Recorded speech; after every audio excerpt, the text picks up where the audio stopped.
بەڵێ لەسەر ئەو بڕیار و یاخود ڕێنمایانەی کە بۆ قوتابیانی خوێندنی باڵا وەزارەتی خوێندنی باڵا هەندێک بڕیار و ڕێنمایی دەرکردووە دەمانەوێت گفتوگۆی زیاتر یاخود زانیاری زیاتر وەربگرین. بەڕێز دکتۆر یاسین ساڵح بەڕێوەبەری گشتی نێردراوان و پەیوەندی ڕۆشنبیرەکان لە وەزارەتی خوێندنی باڵا و توێژینەوەی زانستیەوە ڕاستەوخۆ لەگەڵمان دەبێت و گفتوگۆیان باسی لەگەڵ دەکەین. دکتۆر شەوتان باش، سپاس بۆی کە ئامادەن لەگەڵمان. لەوە دەست پێکەم کاندیدانی تواناسازی بچن هێمای گلدانەوەکانیان لابدەن و کەفالەتەکانیان هەڵبوەشێنەوە. مەبەستان لە چییە؟ چۆن دەست پێ بکەن و هەندێک مەرجیشتان داناوە بۆ ئەو قوتابیانە، مەرجەکانتان چییە؟ بەڵێ شەوتان باش، شەوی بینەرانی بەڕێز شاد. ژمارەیەکی زۆر لە چوارچێوەی بەرنامەکانی حکوومەتی هەرێمی کوردستانە لە قوتابیانی کوردستان چوونەوە دەرەوە لە ساڵەکانی ڕابردوودا لە چوارچێوەی بەرنامەی تواناسازی. بەشێک لەو قوتابیانە لە هیچ فەرمانگەیەکی حکوومەتی هەرێمما دانەمەزراون و تا ئێستا دانەمەزراون و هەرێکی لەو قوتابیانە کە چوونەتە دەرەوە ڕەهنێک دانراوە لە بارتەقای ئەو لایەنەدارانەی کە حکوومەتی هەرێمی کوردستان بۆی دابین کردوون بەو مەرجەی کە سەرکەوتوو بن و بگەڕێنەوە. و ئەوە مابووە تا ئێستا بەشێکی زۆریان خوێندنەکەیان تەواو کردەوە و گەڕانەوە بەڵام دانەمەزراون. بۆیە بە ڕەزامەندی ئەنجومەنی وەزیران بڕیارێکمان دەرکردووە کە هەموو ئەوانە دەتوانن بە پێی ئەو مەرجانەی دامانەوە بێن ڕەهنەکانیان لابن. مەرجەکانتان چییە دکتۆر؟ ڕەهنەی کە لە شوێنیان دانرابوو لێرە بەدواوە. مەرجەکان ئەوەیە کە ئەو کەسانە دوای خوێندنەکەیان گەڕابنەوە هەرێمی کوردستان لە کاتی خۆیدا. دووەم مەرجان ئەوەیە کە ئەوانە ئەگەر قەرزاری حکوومەتی هەرێمی کوردستان بن قەرزەکان بگەڕێنەوە. و مەرجی دیکەمان ئەوەیە کە ئەوانە ئەگەر لە شوێنێکی کەرتی تایبەت ئیشان کرد بێ دیکۆمنت بێن کە لەو شوێنە ئیشان کردووە. و هەروەها دوای مەرجمان ئەوەیە کە 5 ساڵ تێپەڕی بێ بەسەر دەرچوونیان و گەڕانەوەیان بۆ هەرێمی کوردستان. دکتۆر یاسین، لەو بڕیارەی کە یاوتانە باستان لەوە کردووە کە دەبێت قەرزەکان بە یەک گوژمەیات و بە یەک جار بیدەنەوانێ قوتابیان و خوێندکاران. ئەو قەرزە چەندێکە لەسەر قوتابیان و داواتان کردووە کە بە یەک جار بدرێتەوانێ بە حکوومەت؟ دەوەستێ لەسەر هەر قوتابیەک، واتە دیاری بڕەکە جیاوازن، دیاری کراو نییە، بڕێکی دیاری کراو نییە. بەشێک لەو قەرزانە ئەوەیە کە ئەو قوتابیانە کە ڕۆشتون زیاتر لەو مەبلەغی پێویستە وەریان گرتووە باقیەکەی دەبێ بگەڕێنەوە وەکو قەرز لەسەریان ماوەتەوە. و بەشێکیان تر زیاتریان لەسەرماوە، بەشێکیان کەمترواتە بڕەکە جیاوازە، بڕێکی دیاری کراو نییە. ئەی هیچ قوتابیەک هەیە لەسەر ئەرکی خۆی چوو بێت و واتە هاوکاریەکان لە کاتی خۆیان نەبێت بەڵام لە دوای گەڕانەوەی ئێوە ئەو حسابەی چۆن بۆ هەژمار دەکەن؟ هیچ کەیسێکی وایش دۆسیەکی وا لەبەردەستانە هەیە؟ بەڵێ ژمارەیەکی زۆر دۆسیەمان هەیە کە پێشتر لە چوارچێوەی بەرنامەی تواناسازیدا لە دەروەی وڵات خوێندویانە و گەڕاونەتەوە، بەڵامەکو حکوومەتی هەرێم بەهۆی ئەو کێشەدارانی کە لە ساڵەکانی ڕابردوودا لە کوردستان بەو هۆکارانەی کە باس کراوە هۆکاری جیاوازن، کێشەی دارایی لە هەرێمی کوردستانە هەبوو، پاران کەوتۆتە لای حکوومەتی هەرێم. ئێمە پلانێکشمان هەیە وردە ئەو پارانەش دەگەڕێنینەوە بۆ ئەو بەڕێزانە. چەند دۆسیە لەبەر دەستانە لەو دۆسیە کە باسیەکەی دکتۆر؟ کاری لەسەرەکەن؟ ژمارەیەکی زۆرن. ئێمە دوو جۆر دۆسیەمان هەیە، کۆمەڵێک هەن کە حکوومەتی هەرێم قەرزی لایەوانە، واتە کۆمانەی کە باسیەکەین ئیتر بە هۆکاری جیاواز، هەندێکیان وکوتمان زیادیان لە پێویست وەرگرتووە، هەندێکیان لە خوێندنەکانە سەرکەوتوو نەبوون، ئەوە مەرجێک ئەگەر سەرکەوتوو نەبێت دەبێ و پاران و شایستەدارانەی وەریگرتووە بیگەڕێنێتەوە. و هەندێکیان ڕەنگە ئەو بڕوانامەی کە بۆی ڕۆیشتر بوو کەمتری بەدەستێنەوە، ئەوەش دەبێ هەر بیگەڕێنێتەوە.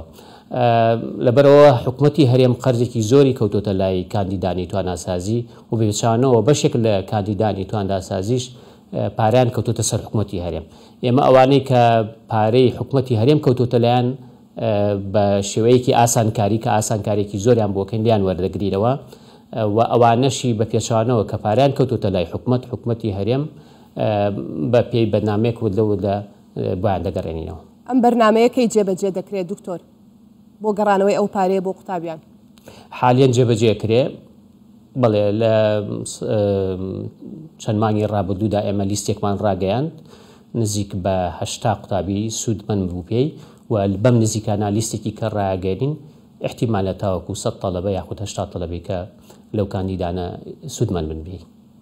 باش دکتۆر یاسین جا هەمیشە ئەها زۆر جار گوێمان لێ بووە کە تەلەفۆنێکت بۆ دەیان تەلەفۆنێکەکەی ئەڵێ دوو هەواڵم پێ خۆش و ناخۆش کامیان پێش بخەم. جا ئێمە هەستەکەم ئەمە بابەتە خۆشەکە بوو پێشمان خست نازانم ئەم هۆشداری کە داوتانە دوو بەیانامەتان دوو بڕیارتان بڵاو کردوتەوانێ بابینە سەر ناخۆشەکەیان هەندێک هۆشداریتان ناوە بۆ قوتابیانەی کە لە دەرەوەی وڵات دەخوێنن پێم خۆشە جارێکی دیکە لە کوردستان 24ەوە قوتابیان خوێنکاران گوێیان لێبێ بزانین ئەو هۆشداریانە چییە بۆچی ئەم بڕیارەتان دەرکردووە.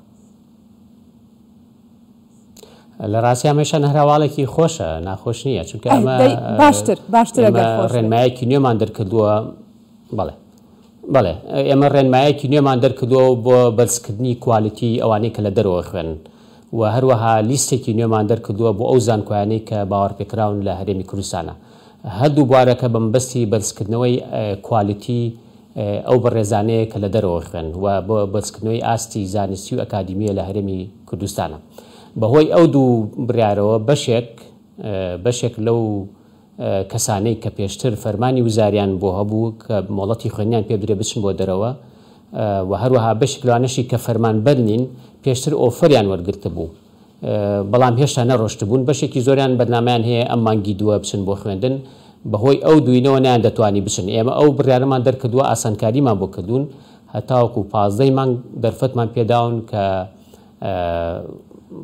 فایل بکەنەوە لە وەزارەتی خوێندنی باڵا بە مەرجێکتان هەیە چ مەرجێکتان هەیە دکتۆر بۆ ئەم بابەتیان بۆ ئەم دۆسییان چ مەرجێکتان داناوە هیچ مەرجێکتان هەیە؟ بەڵێ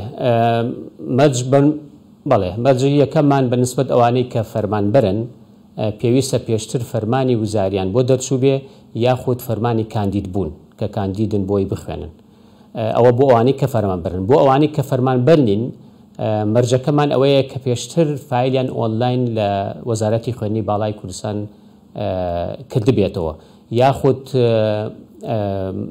دەستیان بە کۆرسی زمان کردبێ بە بەڵگەبی سەلمێنێ کە دەستی بە کۆرسی زمان کردووە ئەوانش بۆیان هەیە دەست بە خوێندنەکان بکەن لە دەرکردنی ئەم بڕیارەمان هەیە مەرجێکی تر ئەوەی کە باس کراوە بەڵێ ببوورە مەرجێکی کە هەیە هەندێک کەسەیە کە پێشتر فایلی کردوتەوە بەڵام هەندێک کەس پێشتر فایلی کردوتەوە بەڵام کەم و کورتی هەیە لە فایلەکانیانە تێبینیان بۆ ڕۆیشتووە بەداخەوە تایسە وەڵامیان نەداتەوە ئەو دەرفەتەش بۆیان درراوە کە تاوکو 15 مانگ کەم و کورتیەکانیان چارەسەرکەن بۆ ئەوەی فایلەکانیان قبول بکرێت ئێوە وەکو وەزارەتی خوێندنی باڵا لینکێکتان دانابوو واتە بە شێوەی ئەلکترۆنی دەبێت ئەو کێشانە چارەسەر بکەن ینی هەر ئەو ڕێگەیە هەیە بۆ چارەسەرکردنی کێشەکان بەڵێ ئەوە ئەسڵن بۆ ئاسانکاریە بۆ قوتابیان و خوێندکارانی هەرێمی کوردستان چونکە پێشتر دەبوو بەدەستی دەبوو بێنە وەزارەت هەرێکە لە شارێکەوە مەسارفێکی زۆر و ئێستا ئێمە کاملەن ئەو شتەمان کردووە بە ئۆنلاین واتە هەر لە شوێنی خۆیەوە چ لە وڵاتێکی تر بێت چ لە هەرێمی کوردستان بێ دەتوانێت بە شێوەیەکی ئۆنلاین فایل بکاتەوە مەبەست لەو فایلکردنەوە ئەوەیە ئێمە ئاگامان لەو کاندید و قوتابیانەی خۆمان بێکە لە دەرەوەی هەرێمی کوردستان دەخوێنن و چەند مانگ یەکجارێ ئاگامان لە پێشکەوتنیان بێت تا چه ئاسێ پێشکەوتون واتە دەبێت راپۆرتی خۆیان دابنێن لەو فایلە و ئەوە یەکێکە لە مەرجەکانی ئەوەی کە سبەی ئەگەر هاتنەوە بڕۆنامەکانیان بۆ یەکسانەکرێ لە هەرێمی کوردستانە. بەڕێز دکتۆر یاسین ساڵح بەڕێوەبەری گشتی نێردراوان و پەیوەندی ڕۆشنبیرەکان لە وەزارەتی خوێندنی باڵا و توێژینەوەی زانستی گەلێک سوپاس بۆی بەشدار بووی لەگەڵمان.